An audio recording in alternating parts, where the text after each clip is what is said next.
बनाने के लिए करते हैं। ठीक है, बिल्कुल। आगे बढ़ेंगे। List of spreadsheet programme. क्या भैया सिर्फ एमएस एक्सेल अकेली स्प्रेडशीट प्रोग्राम है? क्या ऐसे काम हम किसी और में नहीं कर सकते? तो और में भी कर सकते हो, लेकिन जो सबसे ज्यादा किया जाता है, जो सबसे ज्यादा यूज किया जाता है, वो कौन सा है? वो है आपका माइक्रोसॉफ्ट एक्सेल।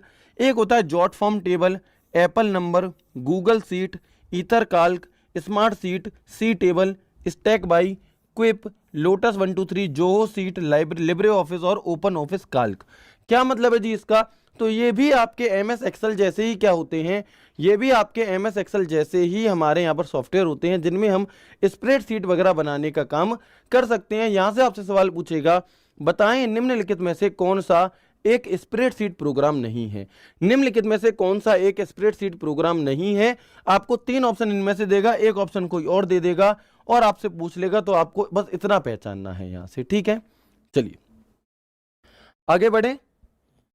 आगे बढ़ते हैं। इसके बाद एमएस एक्सेल का यूज कहां किया जाता है? तो देखेंगे डेटाबेस को तैयार करने में, in preparing the database, database को व्यवस्थित करने में। बहुत ज्यादा डेटा है आपका, मान लीजिए जैसे आप किसी कॉलेज के प्रिंसिपल हैं या आप किसी कॉलेज के मैनेजर हैं, आपको क्या है कि मेंटेन करना है कितने मेल हैं, कितने बॉयज हैं, कितने मेल 18+ हैं, कितने मेल आपके 18 से छोटे हैं।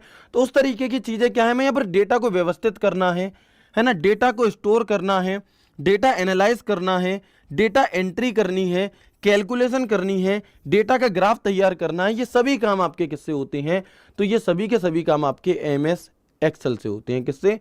ये सभी के सभी काम आपके एमएस एक्सेल के जरिए किए जाते हैं। जैसे आप लोगों का जब पेपर हो जाएगा दिल्ली पुलिस का, तो आप देखेंगे कि आप कहेंगे सर अब क्या है, पेपर तो हो गया, अब आप क्या एक यहाँ पर एक्सपेक्टेड कट ऑफ की वीडियो लेकर के आओ। जब आपके आंसर की आ जाएगी तब, तो अंकित सर कैसे लाएंगे वीडियो? तो अंकित सर आपसे गूगल फॉर्म भरवाएंगे।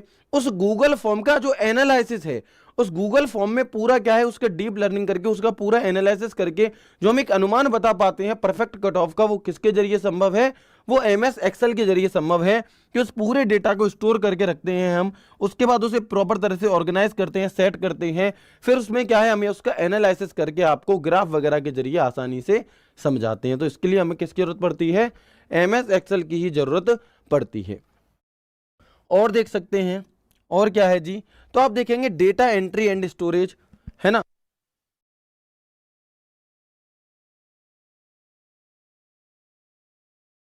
तो आप यहां पर देखेंगे कि data entry uses of MS Excel कौन कौन से हैं। तो डेटा एंट्री के लिए यहां पर, डेटा एनालिसिस के लिए जो चीजें वहां लिखी थी वही यहां पर हैं। आप देखेंगे बिजनेस में इसका यूज किया जाता है आपका, है ना, बिजनेस में इसका यूज किया जाता है बजट बनाने के लिए, अदर काम के लिए, है ना, परफॉर्मिंग कैलकुलेशंस। इस प्रकार के जो चार्ट टेबल होती हैं हम किसके जरिए बनाते हैं? ये सभी चीजें हम यहाँ पर एमएस एक्सेल के ही जरिए बनाते हैं। साफ नहीं दिख रहा भाई, क्वालिटी बढ़ा लो थोड़ी सी, ठीक है। चलो इसके बाद अगर मैं बात करूं वर्जन ऑफ एमएस एक्सेल, है ना, एमएस एक्सेल के अभी तक कितने वर्जन आ चुके हैं और कौन सा वर्जन प्रेजेंट टाइम पर चल रहा है, आपसे सवाल कैसे पूछा जाएगा? क्योंकि जो 2020 वाला या 2022 में जो पेपर हुआ, उसमें सिर्फ एक ही चीज हमें देखने के लिए मिली, एक ही चीज देखने के लिए मिली कि एमएस एक्सेल 2010